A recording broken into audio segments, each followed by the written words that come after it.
Hello साथियों, नमस्कार। मेरा नाम बिमला पाल। मेरे YouTube channel video with Bimla पर आप सभी लोगों का बहुत बहुत स्वागत है। दोस्तों, और बताइए आप लोग कैसे हैं? उम्मीद करती हूँ कि आप लोग ठीक होंगे, स्वस्थ होंगे। दोस्तों, मेरा आप लोगों से अनुरोध है कि अगर आप लोगों ने अभी तक मेरे चैनल को सब्सक्राइब नहीं किया है तो प्लीज चैनल को सब्सक्राइब कर दें, लाइक और कमेंट अवश्य करें। और जो लोग चैनल को सब्सक्राइब कर चुके हैं उनसे मेरा यह अनुरोध है कि वीडियो को लोगों में शेयर अवश्य करें। दोस्तों, आज हम फिर आए हुए हैं अपने चैनल पर एक नई कहानी के साथ में। तो चलिए हम सुनाते हैं आपको कहानी। है क्या, एक बार की बात है, एक व्यक्ति था जो कि बहुत ही कंजूस था। उसके पास बहुत सारा धन था, पर वह तो ना खुद खाता था, ना तो उस धन का उपयोग अपने किसी काम में लाता था, ना खुद खाता पीता था और ना ही किसी को दान देता था। सिर्फ वह क्या करता था, उस धन को रोज देखता रहता था, पर किसी को कभी एक पैसे भी दान नहीं किया था।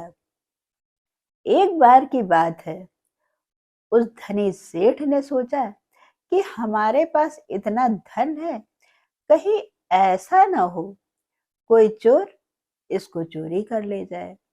यह सोचकर उस धनी सेठ ने अपने धन को एक जंगल में जा करके गड्ढा खोदा और गड्ढा खोद करके उसमें गाड़ दिया और यह सोचने लगा कि यहाँ पर मैंने इस धन को गाड़ दिया है, अब इस पर किसी की नजर नहीं पड़ेगी और ना ही कोई चुरा सकेगा।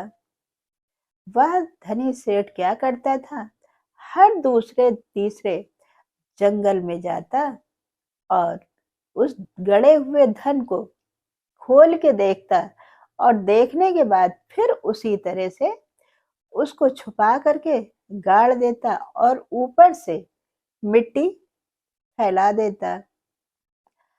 उस धनी सेठ का हर तीसरे चौथे दिन का यही क्रम बन गया था।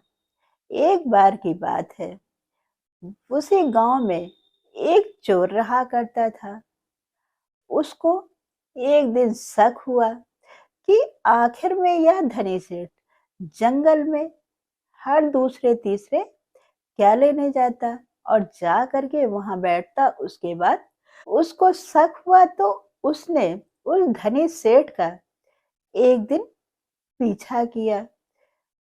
उसने जब वह धनी सेठ जंगल जा रहा था अपने धन को देखने के लिए, तो वह भी दूर से उसके पीछे पीछे गया। उसने देखा कि उस सेठ ने पहले उस गड्ढे को खोदा, फिर उसमें से कुछ देखा और देखने के बाद फिर उस गड्ढे को उसी तरह से बंद कर दिया। वह चोर यह तो समझ गया कि जरूर इस सेठ ने यहाँ पर अपना खजाना गाड़ रखा है। जब वह सेठ वापस आया तब वह चोर गया और गड्ढा खोद करके सेठ का सारा धन उठा लाया। दूसरे तीसरे दिन के बाद जब सेठ फिर गया उस जंगल में, तो क्या देखता है कि जहां पर उसने धन गाड़ा हुआ था वहां की मिट्टी हटी हुई है, सारी मिट्टी अलग पड़ी है और सिर्फ एक गड्ढा दिखाई दे रहा है। उसको देखते ही सेठ समझ गया कि उसका धन चोरी हो गया। उसके बाद सेठ ने वहीं पर रोना चिल्लाना शुरू कर दिया कि हाय, मैं तो लुट गया, मेरा सारा धन चला गया, अब मैं क्या करूं। उसका रोना धोना सुन करके आसपास के लोग एकत्र हो गए। जब उन्होंने देखा कि वह सेठ अपना सर पकड़ के रो रहा है और यह बोल रहा कि अब मैं क्या करूं, मेरा धन लुट गया, अब तो मैं बर्बाद हो गया। तब उन लोगों ने उस सेठ से पूछा कि क्या हुआ। तब वह कहने लगा कि मैंने या चोरी के डर से मैंने यहाँ पर अपना धन गाड़ा था और आज चोर उसको चुरा ले गए। तभी उनमें से एक व्यक्ति ने कहा कि सेठ, इतना क्यों आप रो और चिल्ला रहे हैं, क्योंकि धन तो आपके पास पहले भी नहीं था, क्योंकि ना था और ना ही रहेगा, क्योंकि जो धन था उसका ना तो कभी आप अपने उपयोग में लाते थे और ना ही किसी को दान देते थे, जिसके कारण धन आपके पास था ही नहीं। हाँ, उस धन पर आपका कब्जा अवश्य था।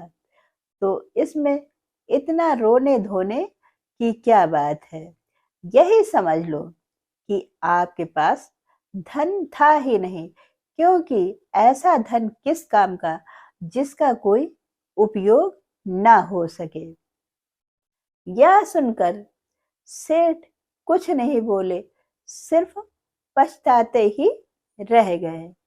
दोस्तों, यह रही एक छोटी सी कहानी। इस कहानी से हमें यह सीख मिलती है कि हमारे पास जो धन और वैभव है, तो उसको जब तक हम इस्तेमाल ना करें और लोगों की मदद ना करें उससे, तो वह किस काम का। वह तो हमारे पास रहना न रहना बराबर ही है। इसलिए अगर व्यक्ति के पास धन है तो उसका कुछ हिस्सा अवश्य लोगों में दान कर देना चाहिए। दोस्तों, यह रही कहानी। अब हम फिर मिलते हैं आप लोगों से अपनी अगली वीडियो में। तब तक के लिए नमस्कार। जय हिंद, जय भारत।